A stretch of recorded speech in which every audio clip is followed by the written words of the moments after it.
All right, happy days. Clem Yokel here. Looks like our subscription drive is going fairly well. Picked up a couple of new subscribers, and that's always good. Don't want to see the channel die. And speaking of death, I had lunch today with a good friend of mine, Bernstein, and he spoke a little bit about death. You might want to hear some of it. Death fascinates me, and everyone is affected by it. And the thing I'd like to touch on is what happens to you when you die. I have been at people's bedsides when they die, and some very strange things occur. There's a presence that you feel that is uncanny, and also as a person is passing, they often will look up and to the right, and also there'll be a scent of like cinnamon and vanilla fill the air with this beautiful fragrance.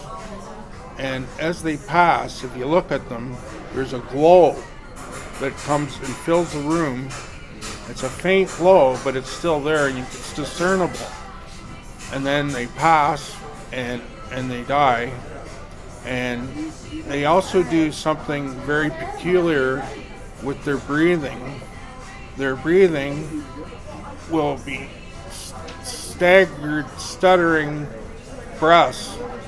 As they near death, it becomes more apparent that they're struggling for breath, and then they stop, they start, they stop, they start, and then the very last breath they take is always not an inhale, but an exhale, and then they give up the ghost. And often there'll be things happen in the room, like for instance, lights will dim. Electrical things will happen, I've noticed. I even had one case where the person's vehicle, the battery, the horn, inexplicably started going off randomly. Now, my brother-in-law went out to try and stop the horn from going. The dogs were howling, and it was very disturbing.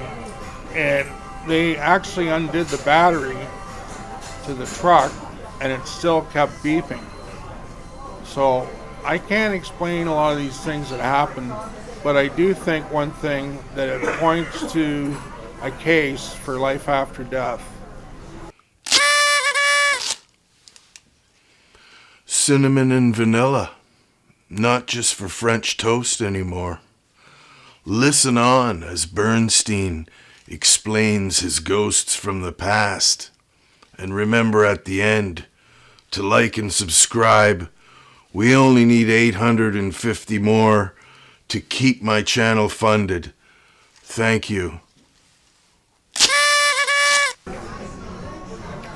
I have had death touch my family numerous times. I was present.